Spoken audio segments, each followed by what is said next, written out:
तुम्ही हे करणार नसाल तर आम्हाला 15 तारखेला फेब्रुवारीला साखळी उपोषण राज्यव्यापी करावं लागणार हे आम्ही जाहीर केलं होतं। परंतु काल 4 मागण्या ज्या मंजूर करणार होती त्यापैकी 2 मागण्याचा शासन निर्णय मुख्यमंत्र्यांनी आणि सरकारनं केलाय। मनोज जरांगे पाटलांनी 15 फेब्रुवारी 2025 पासून साखळी उपोषण करणार असल्याची घोषणा केली आणि त्याची दखल सरकारनं गांभीर्यानं घेतली। कारण की 25 जानेवारीला जरांगे पाटलांनी जे उपोषण केलं होतं ते उपोषण 5 दिवसात सोडलं होतं। कारण की त्या ठिकाणी सरकारच्या वतीनं सुरेश दासांनी एक पत्र मनोज जरांगे पाटलांना दिलेलं होतं। मग त्याच्यामध्ये काही मागण्या मान्य लवकरच पूर्ण करू असं देखील आश्वासन देण्यात आलं होतं। मग त्याच आश्वासनावर जरांगे पाटलांनी उपोषण सोडलेलं होतं। पण मात्र काही दिवस निघून गेले तरी त्या मागण्या पूर्ण होत नसल्यामुळं आणि दुसरीकडे जालना प्रशासनाच्या वतीनं जालना जिल्ह्यातील जे वाळू तस्कर आहेत, वाळू चोर आहेत यांच्या विरुद्ध कारवाई करत असल्यामुळं आता ज्यांच्यावर कारवाई केली होती त्यापैकी काही जण हे मनोज जरांगे पाटलांच्या जवळचे होते, म्हणून जरांगे पाटील आक्रमक झाले होते अशी सुद्धा टीका बऱ्याच जणांनी केलेली होती। कारण की तिकडे त्यांच्यावर कारवाई झाली आणि इकडे जरांगे पाटलांनी एक आदेश दिला होता, तशी घोषणा केली होती की येणाऱ्या 15 फेब्रुवारी पासून राज्यामध्ये साखळी उपोषण चालू होणार आहे आणि गावागावामध्ये साखळी उपोषणाला लोक बसणार आहेत। मग या संपूर्ण प्रकरणाची दखल सरकारनं गांभीर्यानं घेतली आणि मनोज जरांगे पाटलांच्या मागण्या पूर्ण करायला सुरुवात केली। नेमकं काय आहे संपूर्ण प्रकरण हे आपल्याला अगदी सविस्तरपणे बघायचं आहे। पण जर तुम्ही अजूनही आपलं चॅनल सबस्क्राईब केलं नसाल तर लगेच सबस्क्राईब करून घ्या आणि बाजूला असणाऱ्या बेल नोटिफिकेशनला सुद्धा ऑन करायला विसरू नका।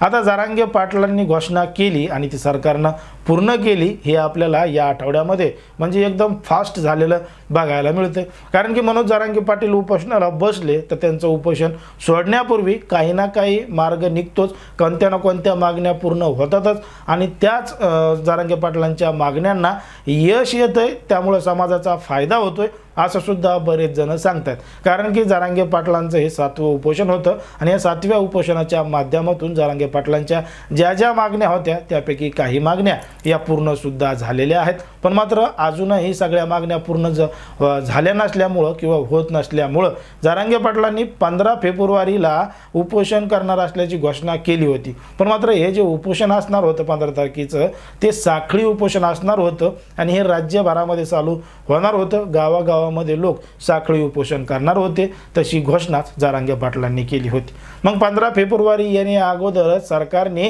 ही सगळी मागणी त्यांची मान्य केली आणि ज्या उर्वरित 4 मागण्या होत्या तशा त्यांच्या अजूनही मागण्या होत्या, पण मुख्य 4 मागण्यांपैकी 2 मागण्या सरकारकडून मान्य करण्यात आलेल्या आहेत आणि तशाच GR सुद्धा काढण्यात आलेला आहे असं स्वतः मनोज जरांगे पाटील यांनी सांगितलेलं आहे। ते नेमकं काय म्हणतात बघा हा व्हिडिओ। 8, 10, 15 दिवस उलटून गेले तरीही अंमलबजावणी होत नव्हती कुठल्या मागणीची। 8 मागण्यांपैकी 4 मागण्यांना तातडीनं आणि तात्काळ अंमलबजावणी देऊ असं सांगितल्यामुळे आम्ही उपोषण सोडलो होतो। तुम्ही हे करणार नसाल तर आम्हाला 15 तारखेला फेब्रुवारीला साखळी उपोषण राज्यव्यापी करावं लागणार हे आम्ही जाहीर केलं होतं। परंतु काल 4 मागण्या ज्या मंजूर करणार होती त्यापैकी 2 मागण्याचा शासन निर्णय मुख्यमंत्र्यांनी आणि सरकारनं केलाय की आपले माननीय शिंदे साहेबांची समितीला मुदतवाढ दिली। शिंदे समितीच्या माध्यमातून रेकॉर्ड शोधल्याला, नोंदी शोधल्याला, प्रमाणपत्र दिल्याला नुसती घोषणा करून मुदतवाढ देऊन आमचं कल्याण होणार नाहीये, समाजाचं भविष्य घडणार नाहीये। तुम्हाला आता तिला पळवायला लावा लागणार आहे, तिला काम करायला लावा लागणार ही सरकारची जबाबदारी आहे। राहिला दुसरा विषय आता साखळी उपोषणाचा की जे 15 तारखेला होणार होतं। सरकारने 2 मागण्या मंजूर केल्यामुळं राहिल्या 2। मराठ्यांनी मोठं मन दाखवलं पाहिजे, मराठ्यांनी सरकारला सहकार्य केलं पाहिजे, या संस्कार आमच्यावरती आहेत। म्हणून ते सध्याचं तरी 15 तारखेचं साखळी उपोषण जे राज्यव्यापी आम्ही करायचं ठरवलं होतं ते सध्या आता आम्ही थोडं पुढे ढकलतोय 10-15 दिवसासाठी। कारण सरकार जर काम करायला लागलं तर मग कशाला करायचं? सरकारला वेळ दिला पाहिजे, संधी दिली पाहिजे, सरकारला सहकार्य केलं पाहिजे, या भूमिकेत राहिलं पाहिजे।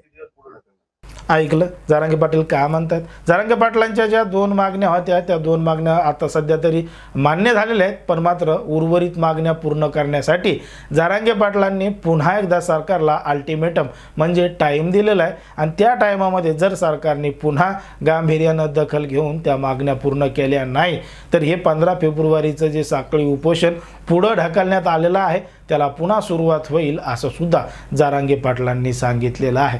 एकंदरीत जर आपण पाहिलं तर मनोज जरांगे पाटील यांच्या उपोषणामुळं समाजाला कुठंतरी फायदा होतोय, ते सरकारकडून एक एक मागणी मान्य करून घेत आहेत असं चित्र आपल्याला सध्या तरी दिसतंय.